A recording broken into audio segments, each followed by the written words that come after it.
When the elevator doors opened on the 27th floor, the air was thick with the smell of Arabica coffee, and something else underneath it, stronger. The scent of expectations simmering beneath silence. It was the first Monday of June. Voltage Technologies was holding a special meeting to announce the new vice president of engineering. Rumors had been spreading all week. It's gotta be Madison. Some people texted me congratulations in advance. Others asked where I planned to take the team to celebrate. I just smiled. Let's wait and see. Truth is, I believed it too. For 8 years, I'd written the original blueprint for VoltCell X, the battery platform that helped VoltEdge win the national EV fleet contract. I'd saved the project from collapse 3 times, filed 2 patents under my name, and earned a state-level engineering award. A promotion wasn't a question, it was overdue. When I stepped into the conference room, the mood was equal parts formal and tense. Sunlight streamed through the glass walls, washing over everyone's faces like stage lights. A few colleagues waved. Logan winked. "Get ready for your speech, boss." I laughed, my heart beating faster than usual. Adrian Holt, VoltEdge's new CEO, stood at the head of the table, arms crossed like a director waiting for the final take. Next to him was a young man in a pale suit, Connor Vale, the chairman's nephew. He was fiddling with a laser pointer, looking like a student who'd accidentally sat in the teacher's chair. "First," Adrian began, voice calm and deep, "I want to thank the engineering team. Thanks to your hard work, VoltEdge achieved 42% growth this quarter." Applause filled the room. I clapped too. My throat was dry, but pride kept it steady. "And now," he continued, "the moment we've all been waiting for, the person who will lead VoltEdge into its next chapter." The room held its breath. Someone whispered my name. A hand rested on my shoulder. I smiled, ready to stand. Adrian looked up, light glinting off his glasses. "Congratulations, Connor Vale." The applause stuttered, awkward and short. I froze. Someone dropped a pen. Another coughed to hide the silence. I waited for someone to say it was a mistake. No one did. Connor stood up, grinning so wide it made the mic squeal. "Thank you, Mr. Holt. This is such an honor." A sigh slipped from somewhere behind me. Adrian patted his shoulder, then turned toward me. "Madison," he said, his tone dripping with syrup, "I want to give you a special thank you. You built the foundation of our technology. You brought VoltEdge this far." He paused, then smiled. "But we need a fresher vision for the future." Fresher. The polite way to say, "You're outdated." I looked at him, then at Connor, the same guy who once asked me if lithium batteries were made from seawater. Silence hummed through the vents. I stood up. "Thank you, Adrian." He blinked. "I'm sorry?" I smiled as if I'd just been promoted. I said thank you for reminding me that in this place, effort doesn't expire, but faith does. A few quiet gasps rippled across the room. Someone hid a laugh behind their screen. Connor fumbled with the laser pointer. Its red dot jittered across the ceiling like an alarm. Adrian forced a smile, his lips twitching. "Don't misunderstand, Madison. This is part of our long-term strategy." "Oh, I understand," I said evenly. "Your strategy is to replace people who actually work with people who share your last name." Logan nearly choked on his coffee. The room froze solid. I gathered my notebook, clipped my pen. "Thanks again," I said softly. "Because if today hadn't happened, I might never have realized what my work was truly worth." Adrian tried to recover. "You should be proud, Madison. You built the engine. Connor will drive it." I didn't turn around. "Let's just hope he knows where the brakes are." A chair creaked. Someone cleared their throat to cut the tension. Too late. I stepped out of the room. The elevator doors opened like oxygen after a long suffocation. In the mirrored wall, I caught my reflection. Calm face, faint smile. Outside, the Texas sun burned bright. I stood by the glass tower for a moment, looking up. I used to think this was where I'd spend my life. Now, it felt like the final page of an old book. My phone buzzed. "Logan, you okay?" I texted back. I'm fine. Just wish I'd brought a red pen. I'd circle the word fresher in his speech. I slipped the phone into my pocket. Sunlight shimmered on the pond ahead. Something inside me closed, and something else opened. The anger was gone, replaced by a sharp, quiet clarity. I watched my reflection in Volt Edge's glass facade. The sunlight on my shoulder felt like a spotlight bidding farewell to a role well played. One word lingered in my mind: thank you. Not for them, for me, for having the clarity to smile instead of breaking. I turned away, leaving behind the echo of footsteps from a world I once thought was fair. A chapter closed. And you know what? Every new beginning sometimes starts with just two words: thank you. If you've ever had a day like mine, a morning when your hard work was dismissed, tell me, where are you listening from? I'd love to hear your story, and if you enjoy stories of quiet revenge, where justice is written with intelligence and silence, don't forget to subscribe. Trust me, this story's only just begun. I don't remember how I drove home that afternoon. All I know is, by the time the seventh red light turned green, my foot was still resting on the brake. Austin was blistering hot, the sunlight bouncing off the windshield like boiling water. Inside the car, the smell of cold morning coffee mixed with old leather, an oddly unpleasant blend. I turned off the engine and sat still. No crying, no anger, just silence. The kind of silence that lets you hear the clock tick, counting the seconds of a chapter that has just closed. That night, when I opened my laptop, a new company email popped up. Notice: Organizational Adjustment Appreciation Letter. I clicked it open. Volt Edge would like to express our deepest gratitude to Madison Clark for 8 years of outstanding contributions. Due to a shift in our development strategy, we must restructure the engineering division. The termination of employment will take effect on July 1st. We wish you success in your next journey. Signed, Adrian Holt. I read it twice. No meeting, no phone call, just a neatly packaged email sent at 7:48 p.m. That magic hour when HR knows no one dares to reply. A thank you note wrapped in corporate polish, hollow at its core. I laughed. A dry, metallic sound that echoed through my empty apartment, like a soda can rolling across concrete. So that's it. 8 years reduced to 4 sentences and a digital signature. I wasn't angry, just clear. Clear about how loyalty had become an expense they could cut. A message from Logan lit up my phone. They really fired you? Unreal. Priya sent a sad emoji. Dylan, as usual, kept it short. Corporate manners. Thank you before the knife. I stared at the screen and smiled. Exactly. They always say thank you before they stab. I stood up and made a cup of mint tea. The scent of hot leaves filled the air, slowly replacing the smell of plastic and metal. Outside, the rain began to fall. Each drop hit the window ledge like a cold metronome. I opened my laptop again. Volt Edge's internal system was still active. Adrian's first mistake: trusting protocol more than people. Messages flashed across the internal chat. Connor asked who had access to the old project data. A young engineer replied, "No one." Madison holds the original encryption key. I looked at that line and smiled. Not out of pride, just appreciation for life's timing. On my screen, I opened the folder. Archive. Private backup. A single file appeared.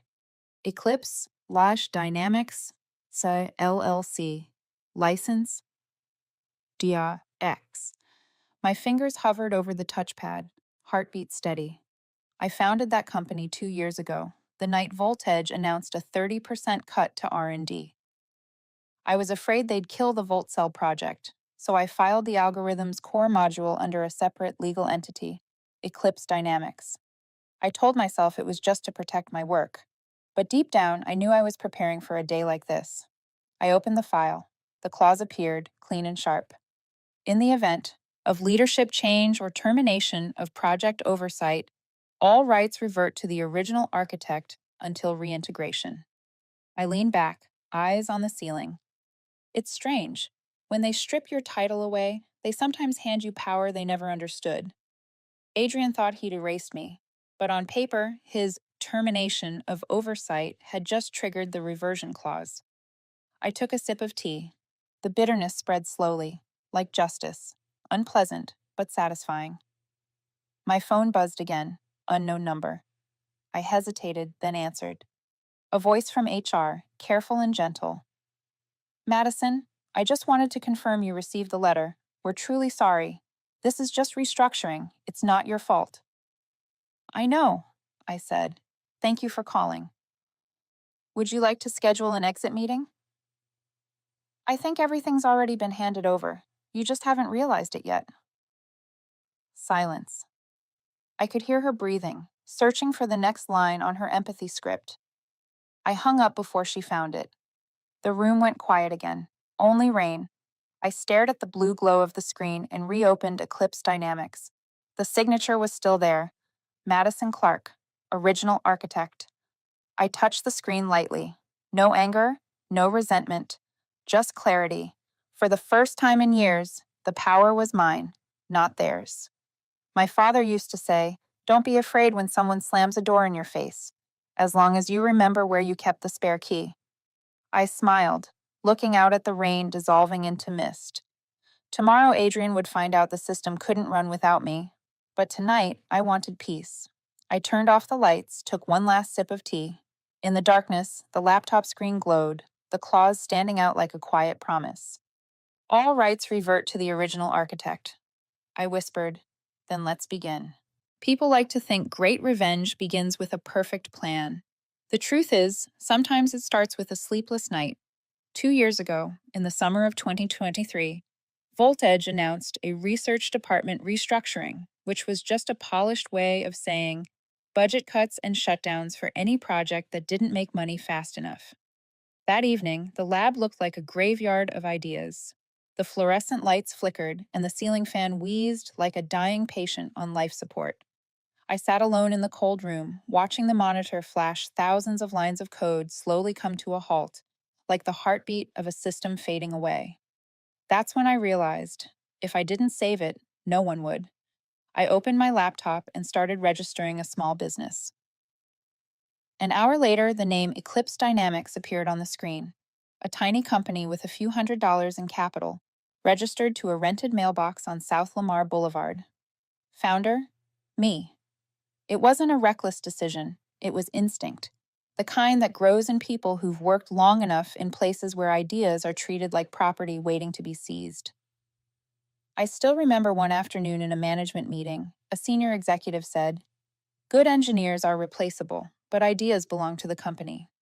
I nodded at the time, but in my mind, I marked that sentence like the location of a buried mine. A few weeks later, when the R&D budget was cut, I quietly moved the core algorithm of VoltCell onto Eclipse Dynamics' private server. It wasn't theft, it was preservation. Buried deep in the design documentation was a single overlooked line. This product remains under the inventor's ownership until formally purchased. VoltEdge had never purchased it. They just assumed I'd never be bold enough to keep it.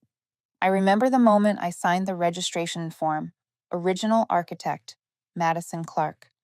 My hand trembled, fear mixed with excitement, like crossing an invisible line only I knew existed. From then on, after my hours at VoltEdge, I worked for myself. Eclipse had no office, no staff, no signboard. Just me, a laptop, a handful of legal contracts, and a hidden, encrypted folder. Some nights I worked until dawn. I remember the rain tapping the windows, the quiet hum of the machine. I typed each line of code carefully, as if I were stitching together a fragile fabric that others might try to tear apart. The final line I wrote into the system was simple. If the operator is not the original creator, the system will automatically lock. I saved it. And at that moment, I knew I had built a fortress within VoltEdge's own walls. Months later, when I mentioned it to a lawyer friend, he just laughed and shook his head. "You've done something no one in that corporation ever thought of. You built a fence inside their house." I didn't reply. I didn't need to. I just wanted to sleep peacefully, knowing that whatever happened, what I created would never become a bargaining chip in their meetings. One night, Adrian Holt, back then still Chief Operating Officer, stopped by the lab. He looked at the Volt Cell simulation and asked, "Madison, Do you ever worry that you hold too much power? I smiled without looking up. I'm just keeping what's mine. He said nothing more. A week later, I was reassigned to a side project. That was the moment he started to suspect. But Adrian never understood the simplest truth. Power doesn't come from titles.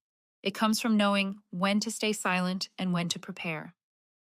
Now, reading the ownership clause of Eclipse again, every word feels sharp and cold as a blade. It states that if project leadership changes, or if the project is terminated, all rights automatically revert to the original architect. And Adrian, with the stroke of his signature, fired me, just triggered that clause. Poetic, really. He thought he'd removed an outdated employee, not realizing he'd just unlocked my ownership of everything. I leaned back in my chair and took a sip of cold tea. The mint was bitter, but soothing. Outside, the Austin sky was pale gray, the wind brushing softly against the curtain. I opened my contacts and stared at the name Christopher Dalton, a former colleague, now at VoltEdge's rival, Ardent Dynamics. He was the only person besides me who truly understood how powerful VoltCell was. I didn't reach out yet.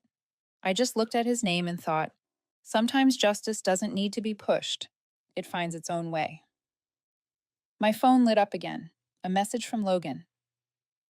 Connor said they're demoing VoltCell for investors this Friday. Should we warn them? I replied, no, let them flip the switch. I set the phone down and turned on some jazz. A slow, warm piano filled the room. I sat still, watching the light of the screen reflect off my cup. They thought I'd lost, but I was just waiting for them to activate the system exactly as it was designed. No sabotage, no threats, just letting their own rules run to their logical end. I started preparing, reviewing documents, renewing the patent, and confirming IP protections. Every step, every line matched perfectly, like pieces of a machine I had assembled years ago. Before going to bed, I sent a message to the legal advisor who helped me form Eclipse Dynamics. Just a few words. The reversion clause is active. Begin phase 2. Then I turned off the lights. In the dark, the glow of my laptop screen lingered, Eclipse Dynamics shining faintly on the black background. No stage lights, no audience, just the quiet certainty that the game had begun, and this time the rules were mine. Friday morning, I woke earlier than usual. Austin was heavy with gray, the kind of humid summer haze that makes you feel something is about to break. On the kitchen counter, my phone lit up. A message from Logan. Adrian's demoing VoltCell X today in front of the investors. They even invited the press. Connor's bragging that he's about to prove the future of energy. Guess that future doesn't include you. I set the phone down and smiled faintly. The future. Such a big word, coming from people who've never stayed up all night soldering a power line. I made coffee. The grinder's roar filled the kitchen, sharp and loud, like the lab machines I used to start every morning. On the table, my laptop came to life. The headline flashing on the news feed read, VoltEdge unveils breakthrough battery tech. CEO Adrian Holt promises live demonstration. The photo beneath it showed Adrian in a black suit and silver tie, arms outstretched beneath the VoltEdge logo, smiling like the world revolved around him. Looking at that picture, I thought one thing: the higher someone believes they are the center of the universe, the louder their collapse sounds. At 5 to 9, I opened the live stream. They'd forgotten to revoke access from my old credentials. The first in a series of mistakes waiting to unfold. The feed loaded. A massive hall inside VoltEdge, high ceiling, cold lighting, that cast reflections on the polished floor.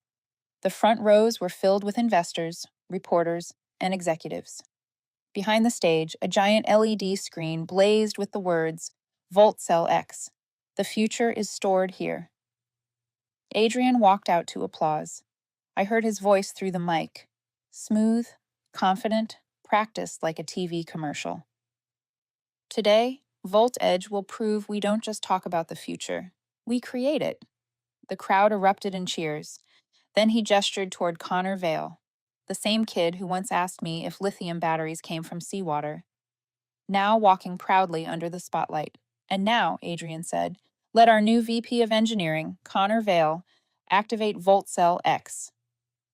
The room fell silent. Connor took a deep breath and pressed the launch command. On the screen, the first readings appeared.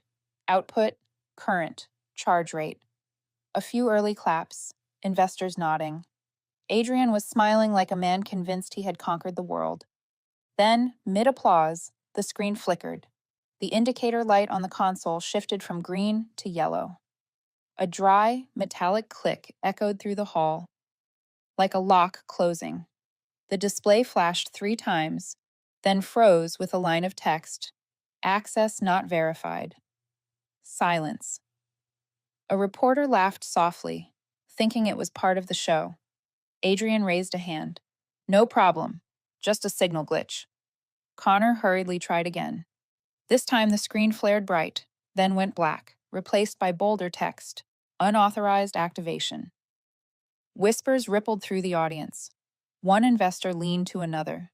What does that mean? Is it locked? Adrian forced a smile. Just a minor hiccup. We have a backup system. But when Connor switched to the backup, the console shrieked with warning beeps. Short, sharp, panicked. The indicator lights turned red. The display changed once more. Unlicensed version detected. Activation blocked. The entire room seemed to stop breathing. An older investor stood up, voice cutting through the tension. Who owns the software license for this system? The question dropped like a stone in water. No one answered. Even through the live stream, I could hear the silence. Adrian tried to smile again, but sweat darkened his collar. Behind him, Connor whispered something. Adrian clenched his jaw. She can't do this. She left the company.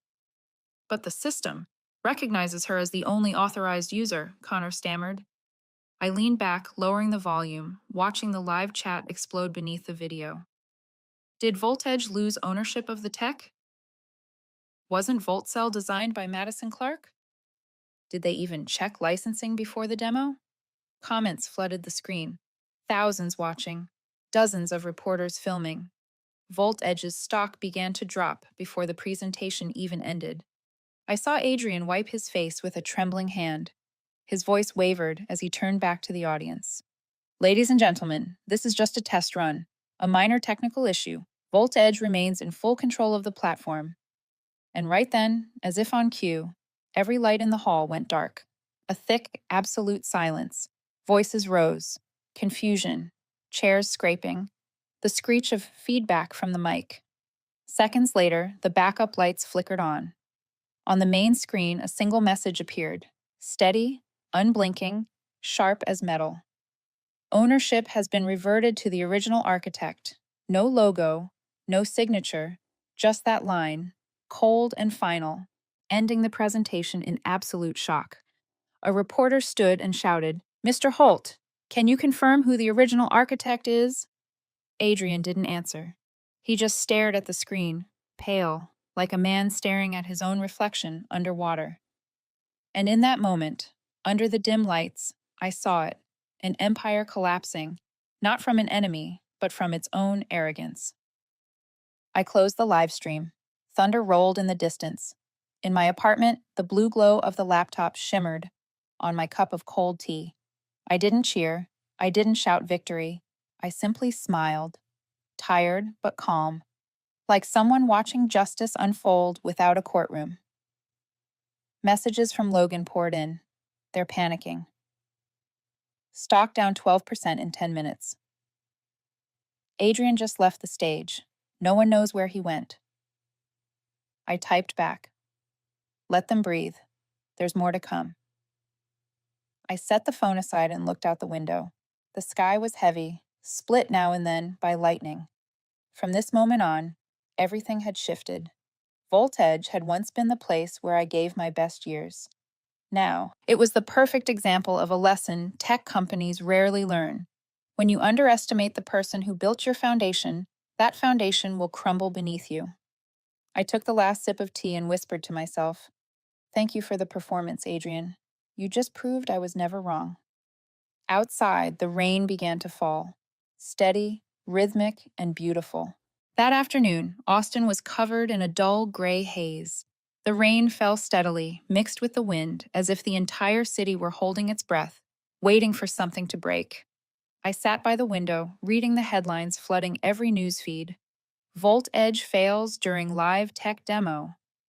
Investors demand clarification on Volt Cell X ownership. CEO Adrian Holt refuses to comment. The stock was in free fall. The same people who once looked at me with polite pity were now scrambling, searching for someone to blame for the mess they'd applauded into existence. I was pouring another cup of tea when my phone rang. Unknown number, but I already knew who it was. Karen, head of HR, spoke in her carefully measured tone. Hi, Madison. I'm calling because Voltage is having some technical issues. The board wanted to know if you'd be open to helping, just temporarily. I stayed quiet for a few seconds. Outside, the rain tapped against the glass in a slow rhythm, like the second hand of an old clock. I guess they finally noticed, I said.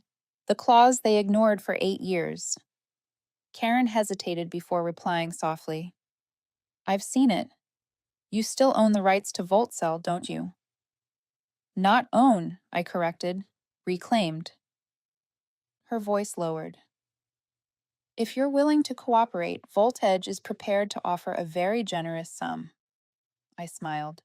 I'm sure it's generous, but there isn't enough money to buy back trust. Karen didn't respond. The call ended under the sound of rain growing heavier. Not 10 minutes later, the phone rang again. This time, I didn't have to check the screen. Adrian Holt. I let it ring 5 times before picking up. His voice was rough, a mix of exhaustion and anger. Madison, I want to handle this professionally. I leaned back. You mean the same way you handled my termination? He ignored the jab, his words quick, desperate. Your system has shut down our entire operation. If you help us restore it, I'll pay you double your previous salary. We can negotiate. The way he said negotiate sounded like a man trying to grab the end of a rope that had already snapped. I spoke calmly, almost gently. You triggered the reversion clause when you signed that termination. VoltCell doesn't belong to VoltEdge anymore, and I have no obligation to restore something that's mine. On the other end, I heard a chair scrape violently, then silence. A heavy breath, followed by a low growl. You're playing with fire. No, I said evenly. I just remember who lit the match. Another pause. Then Adrian spoke again, his voice quieter, almost pleading. You may hate me, but Volt Edge was your home once. Home? I let out a soft laugh. What they did wasn't eviction. They sold the house and asked me to pay rent. I hung up. That night, Austin was wrapped in fog. From my balcony, I could still see the Volt Edge tower glowing through the rain. Its reflection rippled across the glass facade like fire burning inside a storm. My phone buzzed again. An email from Karen. Subject line: Urgent partnership proposal. They wanted to buy back the Volt Cell rights from Eclipse Dynamics for over $100 million. I read every word, then closed it. No reply. I wrote a single line in my notebook. I'm not seeking revenge. I'm just restoring my true worth. Then I turned off the lights, letting the room fall into the faint shimmer of the city outside. Thunder rolled softly in the distance. I leaned against the window frame and whispered, mostly to myself, and Lesson 1 for Volt Edge starts now. 3 days after the system crash, Austin woke under a strange kind of air, humid, heavy, and silent. Not the silence of peace, but the kind that comes before a storm when everyone knows something's about to break. That morning, every major outlet ran the same headlines. VoltEdge announces plan to renegotiate with original VoltCell architect. CEO Adrian Holt. We are ready to collaborate for the greater good. His photo covered the front page. Pressed suit, strained smile, the face of a man trying to convince shareholders his empire hadn't fallen. They called the press conference a reconciliation effort. It sounded less like an apology to a person, more like one to a machine. At 10 a.m., I received an official invitation.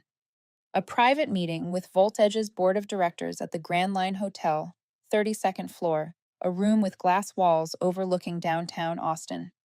I arrived on time. No one shook my hand. Adrian stood at the head of the table, his expression hardening when I walked in.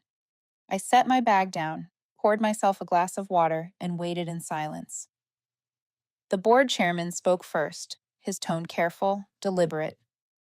Ms. Clark, the company acknowledges your significance to the Volt Cell project.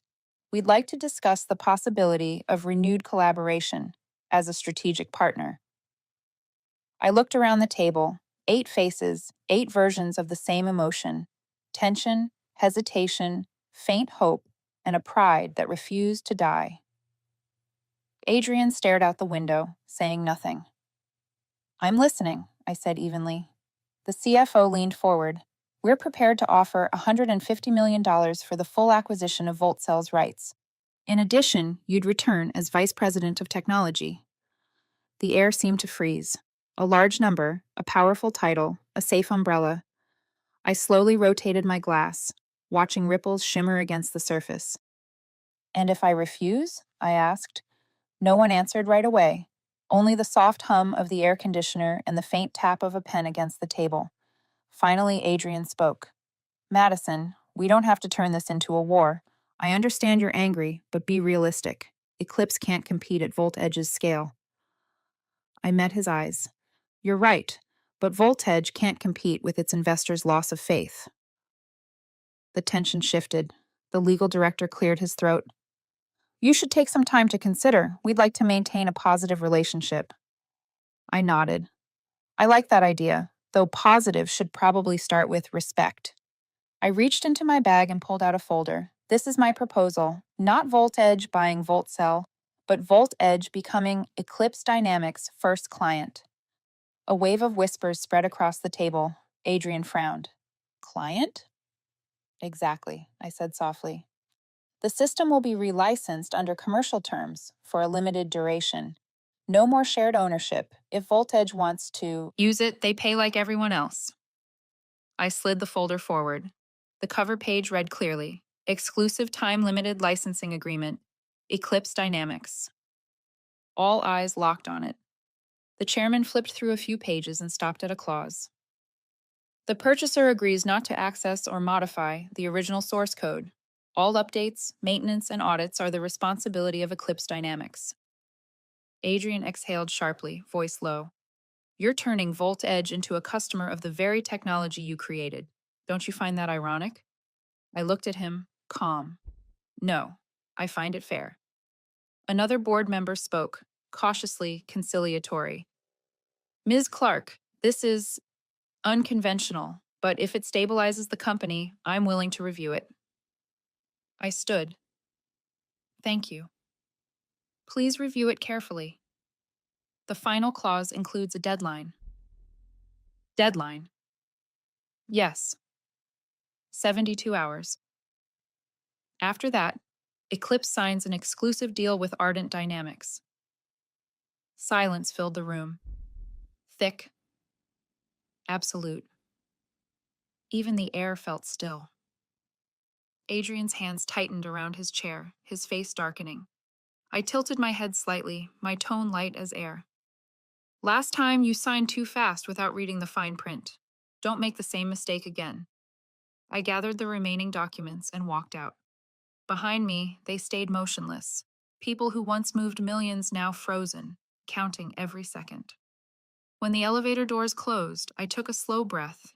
It wasn't triumph I felt, just closure. The quiet weight of someone who had finally ended a chapter with her own signature. Below, the city of Austin glimmered under sunlight. I pulled out my phone and opened the mirrored contract already sent to Ardent. Status: pending, awaiting signature. I smiled. If Volt Edge hesitated, they wouldn't just lose the technology, they'd lose the future they once believed was theirs. And me? I didn't need revenge. I only needed the truth to finish the job. That night, Austin glowed like a massive circuit board. Tower lights, car lights, bar lights, all blending together, reflecting off the Colorado River like data streaming through a giant processor. I sat in a small cafe on the 20th floor of the Riverview building, facing the Volt Edge headquarters across the water. Their logo was still lit, as if to prove the empire hadn't lost power yet. On my table, my laptop was open. The Volt Edge contract read, Viewed, no response. Below it, the parallel contract with Ardent Dynamics displayed a colder line.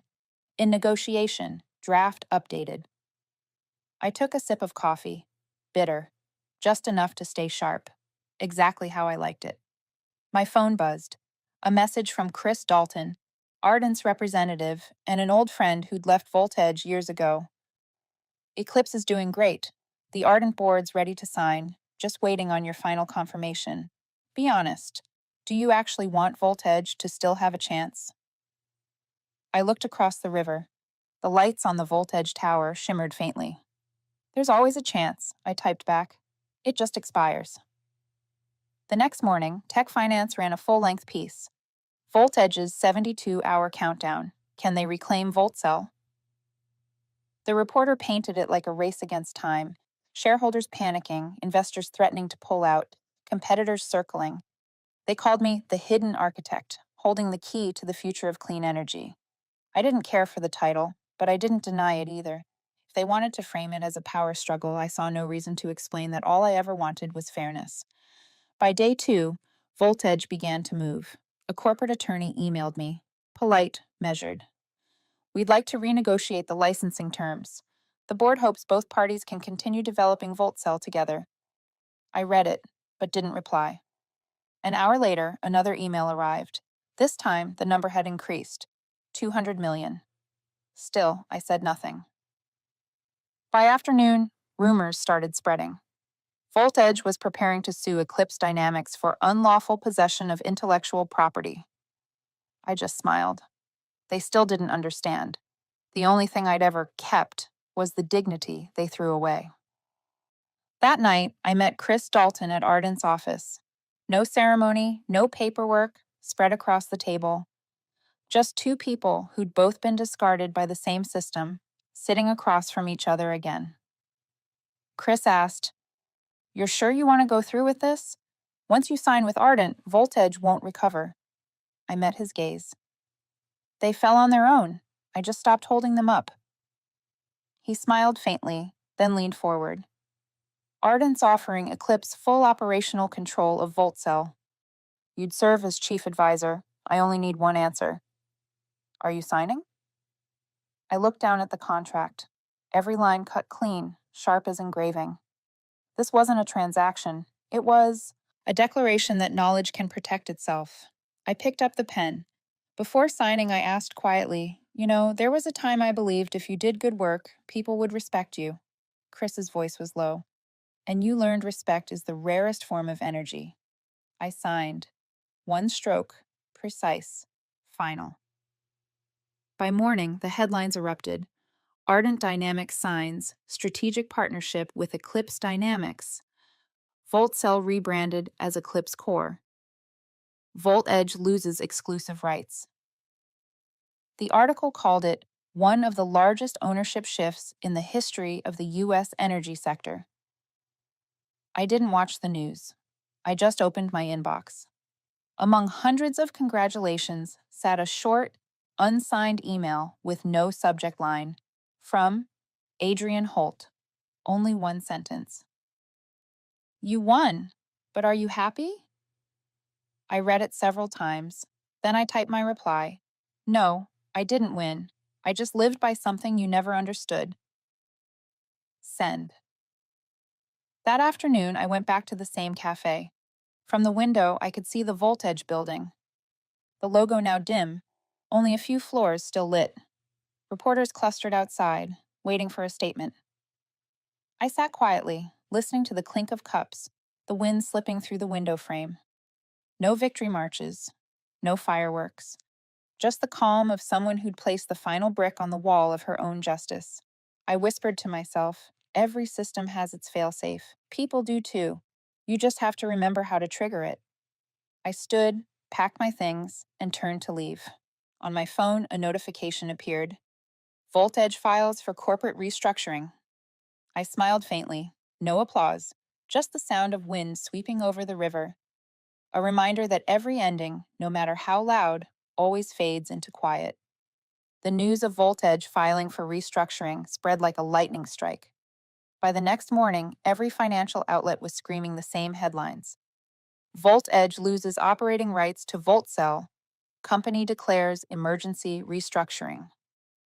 CEO Adrian Holt faces emergency board meeting.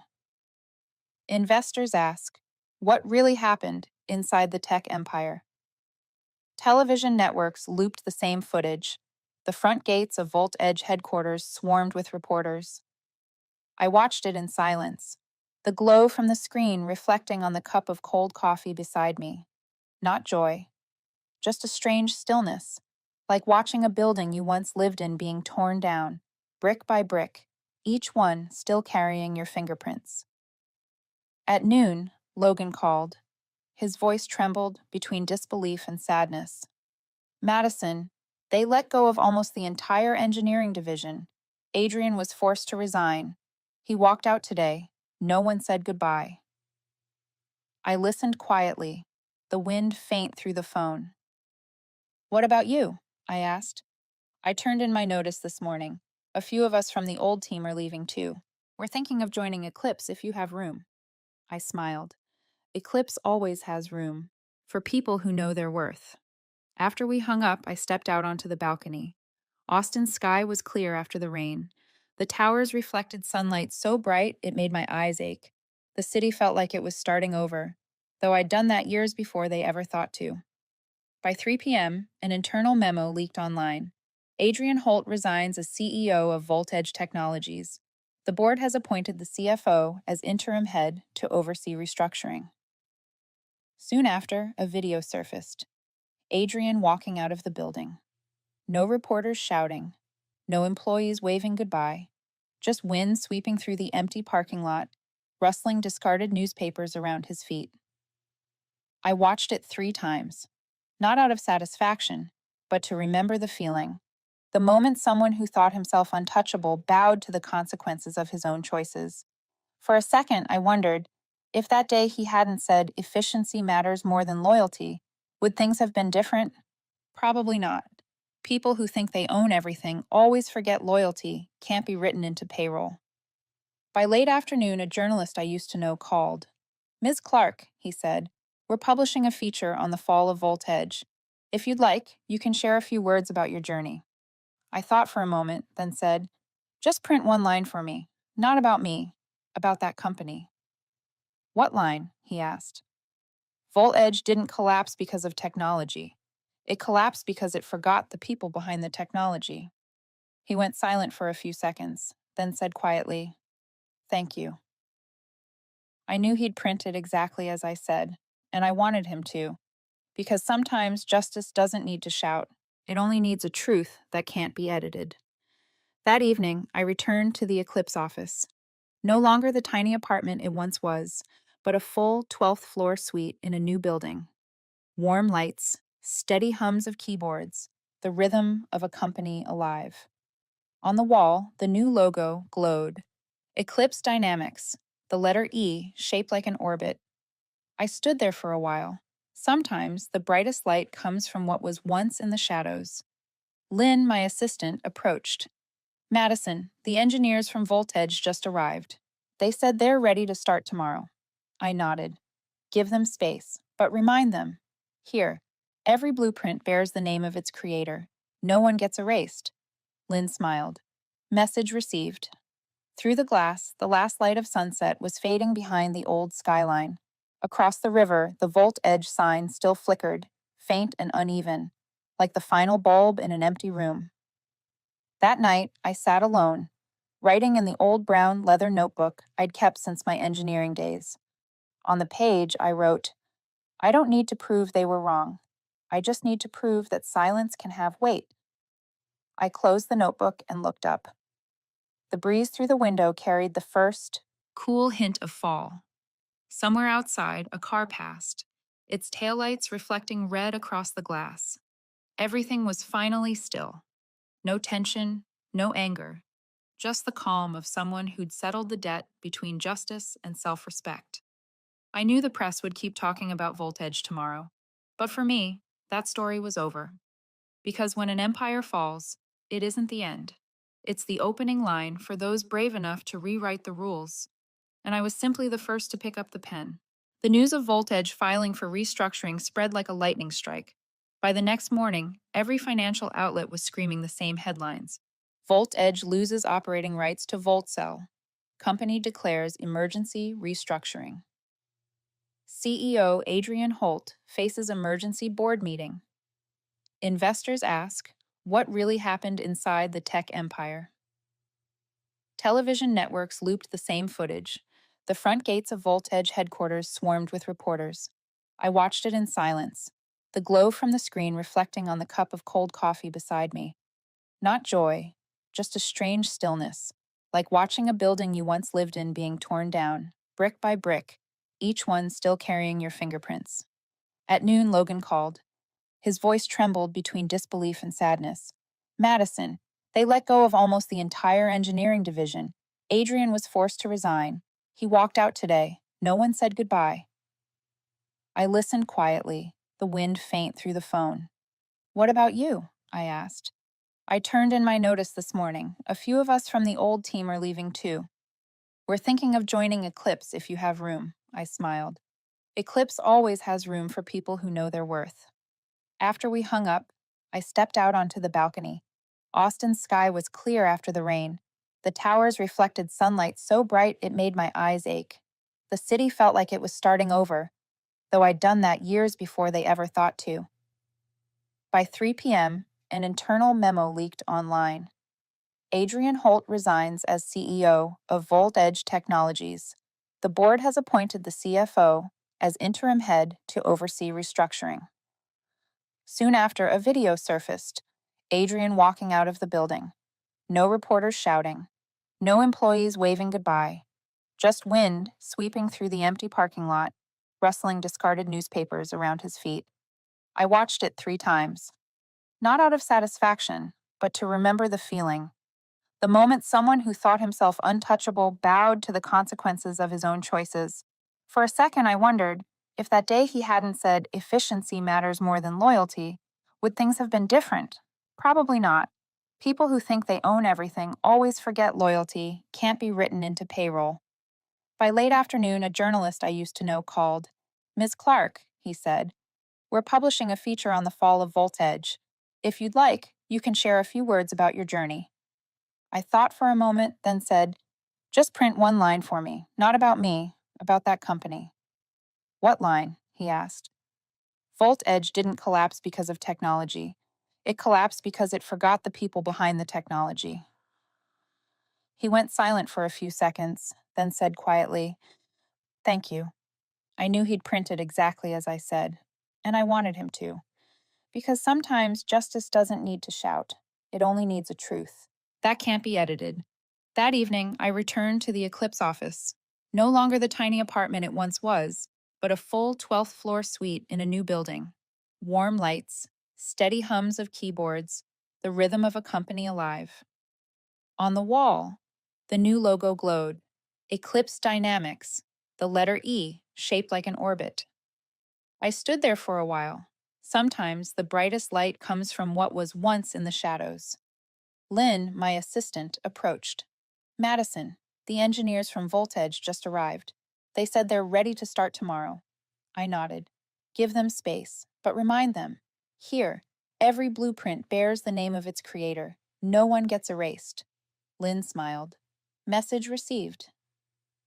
Through the glass, the last light of sunset was fading behind the old skyline. Across the river, the VoltEdge sign still flickered, faint and uneven, like the final bulb in an empty room. That night, I sat alone, writing in the old brown leather notebook I'd kept since my engineering days. On the page, I wrote, I don't need to prove they were wrong. I just need to prove that silence can have weight. I closed the notebook and looked up. The breeze through the window carried the first cool hint of fall. Somewhere outside, a car passed, its taillights reflecting red across the glass.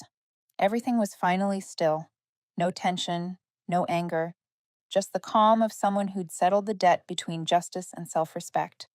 I knew the press would keep talking about VoltEdge tomorrow, but for me, that story was over.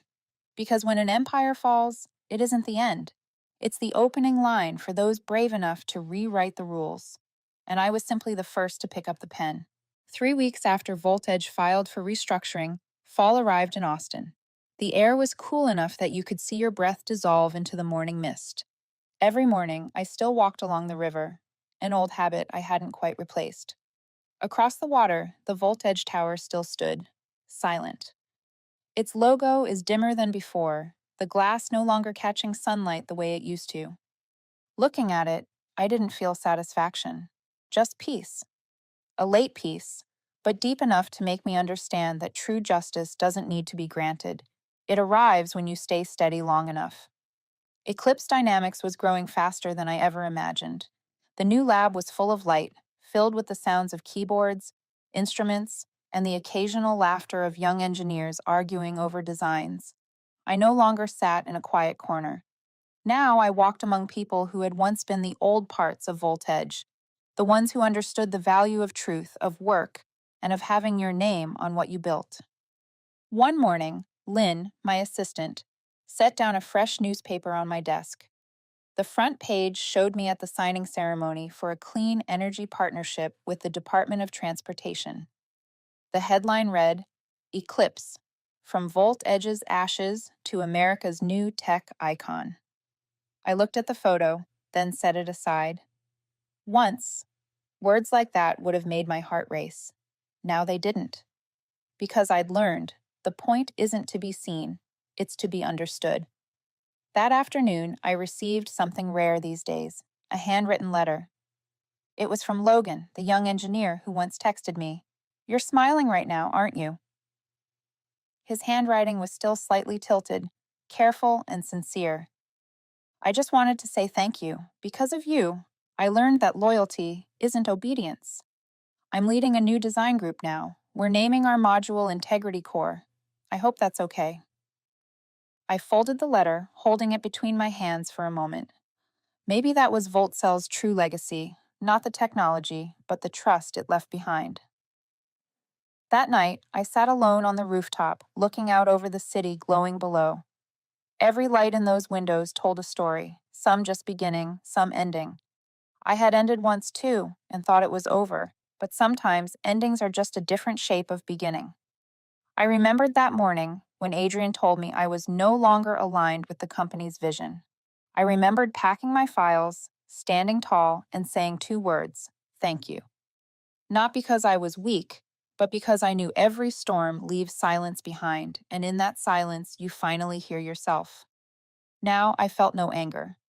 If that morning hadn't happened, there would be no eclipse. If not for their arrogance, I would have never discovered how far my limits reached. And without those 2 words, "Thank you," I might have reacted like everyone else, loud, furious, swallowed by my own rage. The wind brushed through my hair. I closed my eyes, listening to the sounds of Austin's night, a distant horn, a train crossing the bridge, and somewhere, soft jazz from a cafe below. If someone asked whether I had regrets, I'd say no, because justice isn't about making others fall. It's about making truth visible. I don't need them to admit they were wrong. I just need them to understand that every line in a contract, every clause ignored, carries power. The power of the one who wrote it, the one who believed in their own worth. Once, a reporter asked me, "If you could go back to that day, would you still say thank you?" I smiled and said, "I would. But this time I'd add one more line. Thank you for giving me a reason to begin again." When the clock struck 11, I stood and looked toward the horizon. The eclipse logo glowed against the night sky, blending with the stars into a soft, steady light. In that moment, I felt something simple yet profound. I had nothing left to prove. Everything that needed to be said, I'd said through action. Everything that needed to be written, I'd etched into code, into clauses, into the quiet decision to build instead of destroy. Because sometimes the strongest form of defiance isn't striking back. It's standing tall, smiling, and building something better. I rested my hand on the railing and whispered, "This isn't victory. This is recovery." Then I turned, stepping inside as the lights dimmed behind me. The room grew dark, lit only by the city beyond the glass. And there, in the calm of the night, I knew. The story had finally closed. not with collapse, but with peace, because every right choice, no matter how quiet, leaves its own echo.